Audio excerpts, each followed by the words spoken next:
Success करणाराच counsellor आहे. म्हणजे त्याच्या नावातच कोर पर्पज काय दडलेला आहे की त्याला सक्सेसच करायचा आहे. तो सक्सेस कसा करणार आहे? आता आम्ही याचा वापर कुठे केला होता? ओके, याचा आणखीन एक काम, याला डेमो द्यायचे नाहीये, याला कोणतेच फ्रेंड डेमो द्यायचे नाहीत, याला फक्त कस्टमरवरच काम करायचं आहे. पर्पज काय? सक्सेसफुल करणं विद्यार्थ्यांना. तर आम्ही काय करायचो की आम्ही हा विचार केला होता की रिअल अकॅडमीमध्ये की विद्यार्थी यशस्वी कधी होतील? जर रिअल अकॅडमी 2 टक्के वाढले तर ते रिअल अकॅडमी थांबणार, टक्के नाही वाढले तर रिअल अकॅडमी थांबणार नाही. हे आमच्या डोक्यामध्ये खूप क्लिअर होतं. मग आम्ही काय केलं की मुलगा शाळेत जातो, क्लासला जातो आणि क्लासमधून घरी गेला, घरी गेल्यानंतर बघितलं त्याने अभ्यास नाही केला तर सगळं बिल फक्त आपल्यावरच फाडणार आहे. शाळेवर बिल फाडणार नाही, सगळं क्लासवर फाडणार आणि शेवटी ते क्लास बदलणारच. मग आम्ही काय विचार केला, मग आपण 2002ला मी लंडनमधनं आलो. लंडनमधनं आल्यानंतर 26 जानेवारीला आपला क्लास सुरू झाला आणि तिसऱ्या दिवशी काहीतरी ऍड पडली, 6 दिवस ट्रेनिंग झालं आणि 6, 7, 8 तारखेला पहिलं ऍडमिशन पडलं. ते जून पर्यंत आपण 450 ऍडमिशन केले जवळपास. 450 ऍडमिशन केल्यानंतर मग आता काय करायचं काय? कारण आता तेव्हा आपण इकडे क्लासरूम घे 2, तिकडे घे, मग ते सरला ब्युटी पार्लरची गल्ली आहे ना, तिकडे आपले क्लासरूम होते. ते झाल्यानंतर त्या सरलाच्या तिकडे मध्ये आणखी एक क्लासरूम घेतला, मध्ये 2-3 क्लासरूम घेतले, तिकडे गोखलेला 4 क्लासरूम घेतले. म्हणजे आम्ही मुलांना कधी कधी इकडून हात लाईनीत घेऊन तिकडे पण क्लासला जायचो. असं करून 67,000 आपण रेंट पे करत होतो. आणि ते सगळं करताना ऍडमिशन संपली. आता ऍडमिशन संपल्यावर काउन्सिलरचं काम काय? जून नंतर, कारण बसायला जागा नाही. मग आम्ही काय केलं, आम्ही व्हिजिट द्यायला सुरुवात केली. मग विद्यार्थ्यांच्या घरी व्हिजिट द्यायच्या. मग पर्पज काय होता की मुलाचे टक्के वाढवायचे.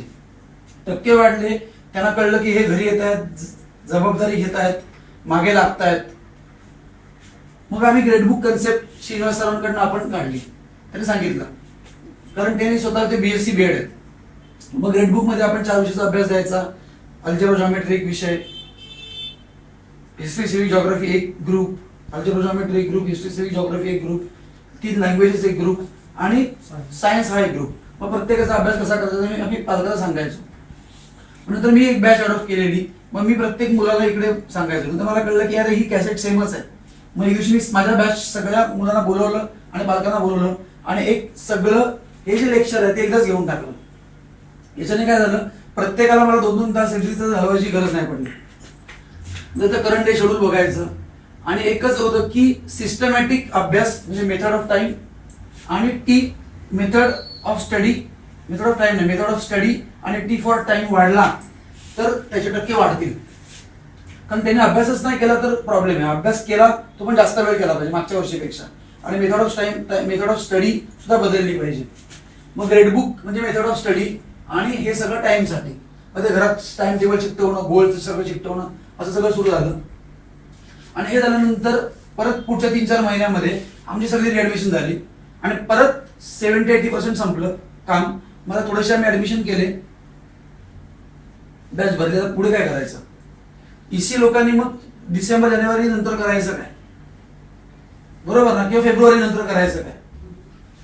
मग आम्ही घाई गडबडीत वर्तक नगर ब्रांच ओपन केली, तोपर्यंत कल्याणला ओपन केली, इथे मुलुंडला केली, त्याच्यानंतर कळव्याला केली असेल, मग कापूरवाडीला केली, मग कालेरला केली. समजा असे कुठे कुठे आम्ही ब्रांच ओपन केल्या.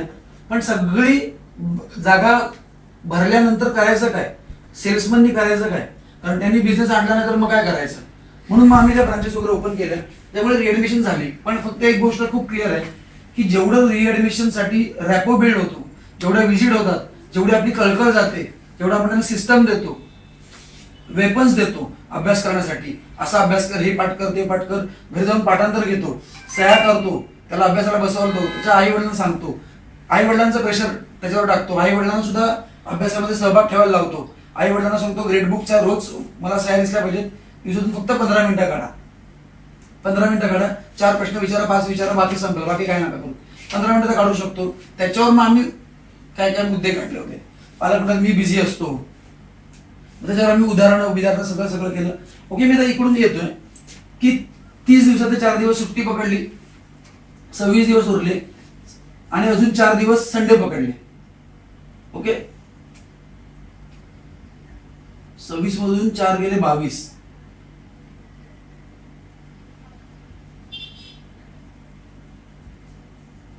ह्या 4 दिवशी मला वाटतं त्यांनी 8 व्हिजिट दिला पाहिजे संडेला, बरोबर आहे. आणि 22 दिवसामध्ये दिवसाला त्यांनी एकाच एरियामध्ये त्यांनी किमान 5 व्हिजिट तरी द्यायला पाहिजे किंवा 6 व्हिजिट द्यायला पाहिजे. आपण 6 पकडू, कारण पहिल्याला व्हिजिटला वेळ लागेल, नंतरच्या व्हिजिट 10-15 मिनिटातच असतील. 5च व्हिजिट पकडतो. 110 आणि 832 म्हणजे 2, 3 आणि 2 5 आणि 1 म्हणजे 152 व्हिजिट होतात. थोडेसे वाढू शकतील अजून. आता आपण विचार केला ओके 142 होतात. आपण मग थोडस वाढलं होतं व्हॉटेवर. इथे काहीतरी होतं 2 to 3 व्हिजिट पर मंथ. पण मग आपल्याला विचार काय करायचा आहे, ए कॅटेगरी, बी कॅटेगरी आणि सी कॅटेगरी आहेत. ए कॅटेगरी अभ्यास करणारी मुलं स्वतःहून करतात, थोडासा पुश दिलं की त्यांना बरं वाटतं, अभ्यास करतात. बी कॅटेगरी अभ्यास आपण गेलो की अभ्यास करणार 5-6 दिवसानंतर परत थकले. आणि सी कॅटेगरी म्हणजे आपण गेल्यावर सुद्धा अभ्यास करतो याची गॅरंटी नाही. म्हणजे यांना महिन्याला आपण 4 व्हिजिट देऊ शकतो का तरी ऍडमिशन करण्यासाठी. यांना 3 व्हिजिट, यांना 2 व्हिजिट देऊ शकतो. आणि पर मंथ 4 फोन कंपल्सरी आहेत. आणि ह्या माणसाचं नेचर ऑफ वर्क काय, पर्पज काय, मुलाला टक्के वाढवणं. टक्के वाढवण्यासाठी काय करणं, तर व्हिजिट देणं, फोन करणं, ग्रेड बुक बनवणं, पालकांची इन्व्हॉल्वमेंट करणं, अशा 10 गोष्टी आहेत. तो इकडे जाऊन काय बोलणार, की त्याच्या ट्रेनिंगमध्ये परीक्षित मार्कांचा पाऊस पाडा, वर्षभराच्या अभ्यासाने 15 ते 20% वाढवण्याचा फॉर्म्युला, कळलं का. त्या सगळ्या ट्रेनिंग ह्याचं होणं आवश्यक आहे. मग आम्ही विचार केला की त्याच्याकडे जर 80 स्टुडंट असतील तर किती रिऍडमिशन होतील. तर आम्ही वाईटात वाईट पकडले 50% रिऍडमिशन होतील. किती पटतंय का तुम्हाला, होऊ शकतात. समजा चालू तुझं काम काय माहिती, समजा तुला हे काम देणार नाही मी प्रॉमिस करतो, म्हणजे तुम्ही हा विचार नका करू. पण इमॅजिन कर की समजा तुम्ही आहात, तुम्ही स्वतःला ओळखतात आणि समजा तुम्ही एका व्यक्तीकडे एवढ्या व्हिजिट दिल्यात, चांगल्या 3-4 व्हिजिट दिल्यात, एक या बिल्डिंग मध्ये, पुढच्या बिल्डिंग मध्ये एरिया वाईज, तर आपण 50% ऍडमिशन करू शकतो का वर्षावर ऍडमिशन केल्यावर. आपण रेव्हेन्यू इथे मांडलेलं आहे 40 × 10,000 जर पकडले, कारण रिऍडमिशनला येऊ शकतात. 4 लाख × 40% पकडले तर 1,60,000 रुपये तुम्हाला मिळतात. रेफरन्सेस आपण विचार केला तर वर्षभरामध्ये जर मी एका पालकाकडे 15-20 व्हिजिट दिलेले आहेत तर सगळे मिळून मिनिमम 5 रेफरन्स येऊ शकतात. जास्त नको, 5. 80 × 5 पकडले तर 400 होतात. त्यातले आपण 200-300 नको डन पकडले, आपण फक्त 100च डन पकडले, होऊ शकतात. पण ते रेफरन्स कोणाला द्यायचे, आपल्या दुसऱ्या एसीला द्यायचे, ज्यांचं ऍडमिशन असेल त्यांचं नाही. ते तुला द्यायचे, त्याला दे. समजा तुझ्याकडे ही मॅनपॉवर आहे, उदाहरणार्थ गृहीत धर, तू कोणाला देऊ शकतो ना. तुला वाटलं याचं होतं थोडंसं, तुला वाटलं हा रेफरन्स वर धपाधप डन करतो, त्याला दे. पण ह्यांच्यापैकी कोण डेमो देणार नाही. ओके, तर 100 डन झाले, × 10,000 जर पकडले तर 10 लाख होतात, × 40% पकडले तर 4 लाख होतात. हे पॉसिबल आहे किंवा इम्पॉसिबल वाटतं? हायली पॉसिबल आहे. रुपेश, रेफरन्स काढले त्यांनी डेमो नाही द्यायचं, दुसऱ्याने द्यायचं. नाही, ह्या लोकांचं डेमोचं कामच नाहीये. फक्त तेच काम नाही. हे रिऍडमिशन कोण करणार, आफ्टर सेल्स वाले हे रिऍडमिशन कोण करणार. समजा ह्याच्याकडे समजा वॉटेवर टीम आहे किंवा नाहीये, समजा ह्याच्याकडे टीम आहे गृहीत धरली, एसएससीची टीम ह्याच्याकडे, हा फोनवरनं रिऍडमिशन करेल किंवा क्लोज करेल. आता 2-4 दिवसानंतर एक फिश कंपल्सरी एकच होईल, त्याच्यामध्ये काय कोण डिस्काउंट, मला जरी फोन आला सूर्यकांतचा आला की सर डिस्काउंट आहे, तरी मी फोन डिस्काउंट देणार नाही. मी सांगेन माझ्याकडनं फ्री घेऊन जा पण डिस्काउंट नको. तर आपण त्याच्यावर येऊ परत. तर हे ओके, तुम्हाला ह्या गोष्ट क्लिअर झाली. सो हे ऍडमिशन तू करणार, it will go to direct, हे कुठच्या एसीच्या नावावर जाणार नाही. क्लिअर आहे. References, selling other product. समजा मी तुझ्याकडे आलो, तुझ्याकडे मी महिन्यातून 2-3 व्हिजिट दिल्या आणि मग मी तुला सांगितलं की सर ही मॅच डिक्शनरी आहे, ही खूप चांगली आहे, की तुम्ही, मला असं वाटतं ही घरामध्ये एक असायला पाहिजे. मग मी म्हणेन सर मला असं खूप रिक्वेस्ट करायची वाटते की ही मॅच डिक्शनरी खरोखर खूप चांगली आहे, तुमच्या आजूबाजूला जर काही पालक असतील तर आपण त्यांना रिकमेंड करूया, तुम्ही मला सांगा, पण ही मॅच डिक्शनरी आवश्यक आहे, याच्यामध्ये हे असं आहे, किंवा हे पॅरेंटिंगचं बुक आहे, किंवा हे इंग्लिश ग्रामरचं आहे. तर मला क्वेश्चन विचारायचं आहे की ह्या माणसाचं काम एवढंच आहे, त्यांनी व्हिजिट दिलेले आहेत, पण याला दिवसाला फक्त 5च प्रोडक्ट विकायचे, विकू शकतो. म्हणजे त्यांनी पॅरेंटिंगचं पुस्तक रस्त्यावर विक किंवा कुठे विक किंवा पालकांना विक, त्यांनी 5 मॅच डिक्शनरी नाही विकायचे, त्यांनी कोणते पण 5 प्रोडक्ट, कोणते भले एक इंग्लिश ग्रामर विकलं, एक मॅथ डिक्शनरी विकली, एक पॅरेंटिंगचं विकलं, 2 डिक्शनरी विकल्या, जास्त विकू शकतो तो. एक इंग्लिश स्पीकिंग आयडिया सांगितलं, बाबा तुम्ही इंग्लिश स्पीकिंगचं हे पुस्तक, ही सीडी फ्री घ्या चला, म्हणजे त्याला 570 रुपये पडून 350 × 26 दिवस 9,100 × 12 पकडले तर 1,09,200 होतात. सोसायटीमध्ये त्यांनी कॉम्पिटिशन घ्यायच्यात तर मी 15 म्हणत होतो. तो ज्या ज्या ठिकाणी जातोय त्यांनी दर महिन्याला किमान 10 कॉम्पिटिशन घेतल्या. होऊ शकतं की नाही होऊ शकत? होऊ शकतो. 10 कॉम्पिटिशन घेऊ शकतो तो. म्हणजे तो डेटा नवीन कितीचा आणतोय आपल्याला कंपनीला 100चा. 100 यातले किती डन होऊ शकतील? म्हणजे हा ऍक्च्युली 2 माणसाचं इसीचं काम करतोय. ज्या 2 इसीचं काम करतोय ते 2 इसी परत वेगळीकडे जाणार नाहीत, ते एकाच एरियात काम करतील. म्हणजे आपण जर भविष्यामध्ये विचार केला, हा जर एक एरिया आहे तर या एक एरियामध्ये कस्टमर केअर वाला आहे आणि एक ईसी आहे.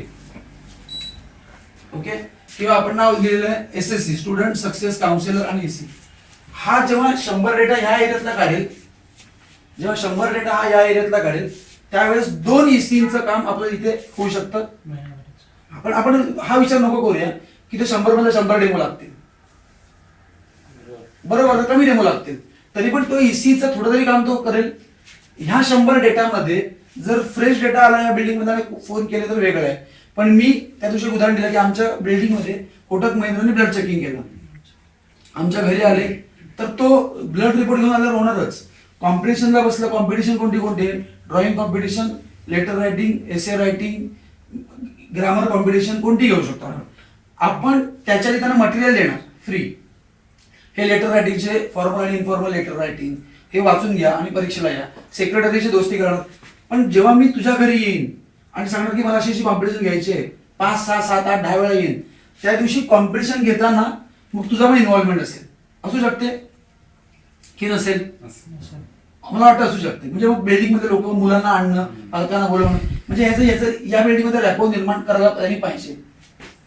या 100 डेटा जेव्हा होईल आणि आपण जेव्हा सर्टिफिकेट घेऊन जाऊ घरी की तुमचं ड्रॉइंग कॉम्पिटिशन सर्टिफिकेट आहे किंवा इंग्लिश ग्रामर कॉम्पिटिशनचं मार्क्स दाखवायचे की त्याचं इंग्लिश ग्रामर कसं आहे, किंवा बेसिक मॅथ्स जी टेस्ट घेतो त्या बेसिक मॅथ्सच्या टेस्टचं रिझल्ट काय आहे, ऍडव्हान्स मॅथ्सची टेस्ट आहे, बेसिक मॅथ्सची टेस्ट आहे, मिडलची टेस्ट आहे, अशा वेगवेगळ्या मॅथ्सच्या आपल्याला टेस्ट आहेत की ज्या घेतल्यावर आपण त्याचा रिझल्ट आणि सर्टिफिकेट घेऊन गेलो तर या 100 मध्ये किती डेमो लागतील आपल्याला? जे काही लागतील ते लागतील. किती डन होतील सांगा 100 डेटा आल्यावर? कमीत कमी 2 लाख बिझनेस कुठेच नाही केला.